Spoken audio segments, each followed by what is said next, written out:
প্রিয় মুক্তিকামী ছাত্র জনতা, আমরা দেখতে পাচ্ছি যে আমাদের এই অভ্যুত্থান এবং বিপ্লবের পরেই দেশে অরাজকতা নাশকতা করছে ফ্যাসিস্ট এবং তাদের দোসররা। আমরা দেখতে পাচ্ছি যে বিভিন্ন জায়গায় এখন গোলাগুলি চলছে, মন্দিরে হামলা হচ্ছে এবং নাশকতা ও লুটপাট করছে। আমরা মনে করি আমাদের যে ছাত্র নাগরিকদের অভ্যুত্থান তাকে নস্যাৎ করার জন্যই পরিকল্পিতভাবে এই ধরনের ঘটনা ঘটানো হচ্ছে।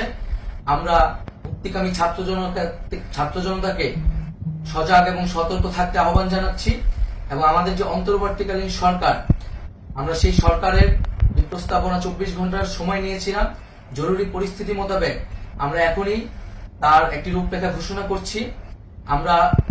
আমরা সিদ্ধান্ত নিয়েছি যে সর্বজন গ্রহণযোগ্য আন্তর্জাতিক খ্যাতিসম্পন্ন নোবেল পুরস্কার বিজয়ী ডক্টর মোহাম্মদ ইউনূসকে প্রধান উপদেষ্টা করে অন্তর্বর্তীকালীন সরকার গঠন করা হবে এবং ডক্টর মোহাম্মদ ইউনূসের সাথেও আমাদের কথা হয়েছে।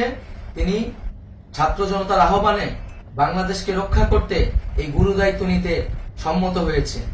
আমরা সকালের মধ্যেই আমরা এই সরকার গঠনের প্রক্রিয়া দেখতে চাই।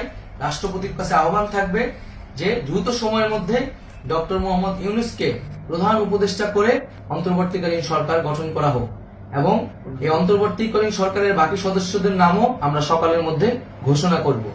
প্রিয় বন্ধুগণ, দেশে যে অরাজকতা চলছে, মানুষের জীবনের নিরাপত্তাহীনতা চলছে, সেজন্য আমরা রাষ্ট্রপতির কাছে আহ্বান জানাচ্ছি দেশে আইন শৃঙ্খলা পরিবেশ ফিরিয়ে আনার জন্য দ্রুত সময়ের মধ্যে কার্যকর ব্যবস্থা নিতে হবে এবং আইন শৃঙ্খলা বাহিনীকে সহযোগিতা করার জন্য মুক্তিকামী ছাত্র জনতাও রাজপথে থাকবে এবং অন্তর্বর্তীকালীন সরকার গঠন না হওয়া পর্যন্ত মুক্তিকামী ছাত্র জনতাকে রাজপথে থেকে তাদের যে অভ্যুত্থান, সেই অভ্যুত্থানকে রক্ষা করতে হবে।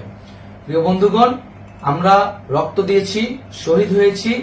আমাদের যে প্রতিশ্রুতি একটি নতুন বাংলাদেশ গঠন করার জন্য, সেটিকে আমাদের অবশ্যই বাস্তবায়ন করতে হবে এবং অবশ্যই ছাত্র জনতার প্রস্তাবিত সরকার বাদে কোনো ধরনের সরকার কিন্তু মেনে নেওয়া হবে না।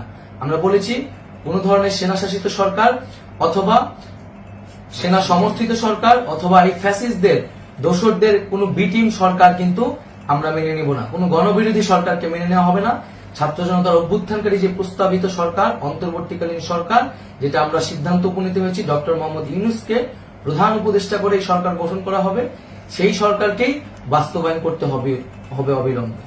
আগামীকাল সকাল থেকে সকলকে আহ্বান জানাচ্ছি রাজপথে থাকার জন্য এবং আমাদের যে সাম্প্রদায়িক সম্প্রীতি এবং রাষ্ট্রীয় সম্পদ রক্ষা কমিটির ঘোষণা হয়েছে বৈষম্যবিরোধী ছাত্র আন্দোলনের নেতৃত্বে, সকল পাড়ায় পাড়ায় এলাকায় এলাকায় সেই কমিটি পাহারায় থাকবে। আমাদের সংখ্যালঘু কমিউনিটিকে আমাদের রক্ষা করতে হবে, রাষ্ট্রীয় সম্পদ এবং এই দেশকে রক্ষা করতে হবে আমাদের।